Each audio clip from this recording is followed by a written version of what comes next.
오늘 있었던 정치권 뒷이야기 들어보는 정치 톡톡 시간입니다. 신재우 기자와 함께합니다. 어서 오십시오. 지금 방금 본 리포트를 보면 고발된 명단에 유병호 감사원 사무총장 그리고 이관섭 대통령실 국정기획수석이 포함되어 있습니다. 그런데 정작 최재형 감사원장은 여기에 없어요. 네, 당초 민주당이 예고했던 최재형 감사원장은 고발 대상 명단에서 제외됐습니다. 이에 대해 민주당은 고발은 법적으로 처벌을 구하는 사안인 만큼 실제 사건을 일으킨 장본인들을 선별해 고발했다고 설명했는데요. 실제 처벌까지 고려했기 때문에 처벌 가능성이 있는 사람만을 선별했던 겁니다. 정치탄압대책위원회 의원과 일부 민주당 인사들은 최 원장은 허수아비라면서 실제 감사는 유병호 사무총장이 한 걸로 보인다고 설명했습니다.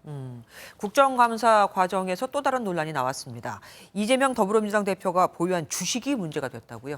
네, 지난달 말 공개된 국회의원 재산 공개 내역에 따르면 이 대표는 한국조선해양 주식 1,670주와 현대중공업 주식 690주를 보유한 것으로 나타났습니다. 네. 이 두 기업은 잠수함 등 군수 관련 해군 함정을 제작하는 곳입니다. 예. 이에 따라 국방위 소속인 이재명 대표에 대한 이해충돌 논란이 불거진 겁니다. 같은 국방위 소속 성일종 국민의힘 의원은 군대도 안 다녀오신 분이 국방위로 오셨냐며 당장 국방위를 떠나라고 말했는데요. 논란이 확산되자 민주당은 지난 8월 31일에 국회 등의 백지 신탁 심사를 청구했다며 통상 2개월의 심사 기간이 필요하고 아직 결과를 통보받기 전이라고 해명했습니다. 그리고 최근 대통령 비서관 논란으로 MBC하고 여권이 크게 충돌하지 않았습니까? 그런데 MBC가 또 다른 논란에 휩싸였어요. 네, 어제 MBC의 한 시사 프로그램에서 김건희 여사 논물 표절 의혹을 다뤘습니다. 그런데 김 여사와 비슷한 외모, 옷차림, 헤어스타일 등을 한 여성이 등장했습니다. 실제 김 여사는 아니고 대역이었는데요. 문제는 재연 화면 공지를 하지 않았다는 겁니다. 네. 방송 심의 규정에 따르면 방송에서 과거의 사건, 사고 등을 재연할 땐 재연한 화면임을 자막으로 고지해야 합니다. 아무래도 최근 여권과 MBC 사이가 안 좋잖아요. 그러니까 대통령실과 국민의힘은 더 격앙된 반응을 보였겠습니다. 네, 국민의힘은 바로 맹공에 나섰습니다. MBC는 이쯤 되면 막가자는 거냐며 공영방송 간판을 내려야 한다. 이제는 화면 조작 방송까지 하느냐고 비판했습니다.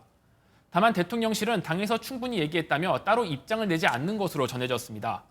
MBC 측도 해당 영상 다시 보기에 재연 화면임을 표기해 다시 수정해서 올렸다면서 부적절한 화면 처리로 시청자들에게 혼란을 끼쳤다고 사과했습니다. 네. 그리고 민주당이 최근 쌀값 폭락과 관련해서 공청회 같은 거 열었잖아요. 그런데 여기서 농민들을 초청했는데 되려 질타를 받았습니다. 어떻게 된 겁니까? 네, 쌀값 정상화법을 민생 중점 입법 과제로 선정한 더불어민주당이 오늘 최고위원회의에 농민들을 초청했습니다. 현장의 목소리를 직접 들어보겠다 이런 취지였는데요. 그런데 한 농민단체 관계자가 쌀값 폭락의 원인은 문재인 정부가 제공했다 이렇게 얘기를 했습니다. 하지만 안타깝게도 농민들은 아직 더불어민주당을 신뢰하기엔 어려운 형편이 있습니다. 바로 역대급 쌀값 폭락의 원인을 제공한 것이 문재인 정부라고 생각하기 때문입니다. 2019년 문정부가 양곡관리법을 개정해 쌀값 폭락의 도화선을 제공했고 현재 자동 시장 격리를 비판하는 국책 연구도 문재인 정부에서 시작됐던 겁니다. 민망했겠어요.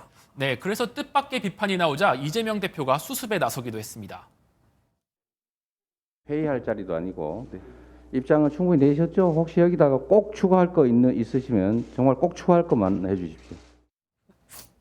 민주당 측은 회의 후 현장에 있는 목소리, 쓴소리도 다 받아들이겠다고 하는 취지로 국민 발언대를 진행했다며 양곡관리법 문제는 민주당이 결자 해지하겠다고 말했습니다. 네, 잘 들었습니다. 지금까지 신재우 기자와 함께했습니다. 고맙습니다. 안녕하세요, 김주하입니다. 공정하고 신속한 MBN 뉴스 유튜브를 통해서도 만나보실 수 있습니다. 특히 더 많은 뉴스와 라이브를 보고 싶으시다면 오른쪽을 눌러서 구독하시면 됩니다. 어렵지 않죠? 빠르고 정확한 뉴스로 계속 찾아뵙겠습니다. MBN 뉴스를 시청해 주신 여러분 고맙습니다.